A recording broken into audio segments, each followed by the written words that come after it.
আফগানিস্তানে অনেক বিদেশি ব্যবসায়ী আসে, অনেক পর্যটকরা আসে।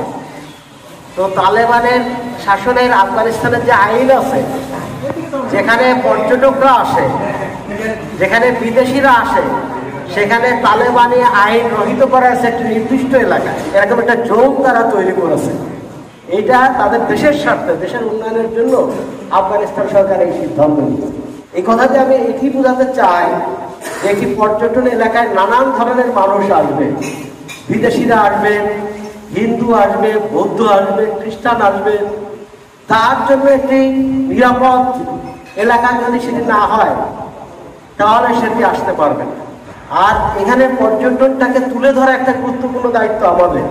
এখানে যারা আমরা সাংবাদিক আছি, পর্যটন ব্যবসায়ী আছি, তারা এখানকার পর্যটন যে স্থানগুলো, সুন্দর সুন্দর পরিবেশ আছে, সেটি যদি আমরা তুলে ধরতে পারি, সাংবাদিক ভাইরা সেটা যদি তুলে ধরতে পারে, আজকাল সোশ্যাল মিডিয়াকে যদি ব্যবহার করে, মিডিয়ায় যদি আমরা এই যে কন্টেন্ট ক্রিয়েটর যেটা বলি, সেটা সুন্দর সুন্দর কন্টেন্ট তৈরি করে আমরা ছাড়তে পারি, তাহলে দেশি বিদেশি অনেক পর্যটকরা আকৃষ্ট হবে। ৫,০০০ টাকার জিনিস আপনি ৫০,০০০ টাকা চাইবেন, এইভাবে পর্যটন শিল্পের বিকাশ হতে পারে না।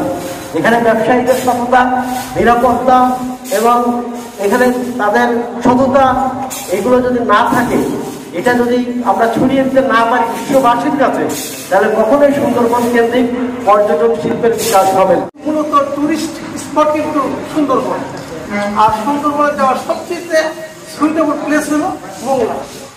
এই মংলাটাকে আমরা ওইভাবে তুলে ধরতে পারি না।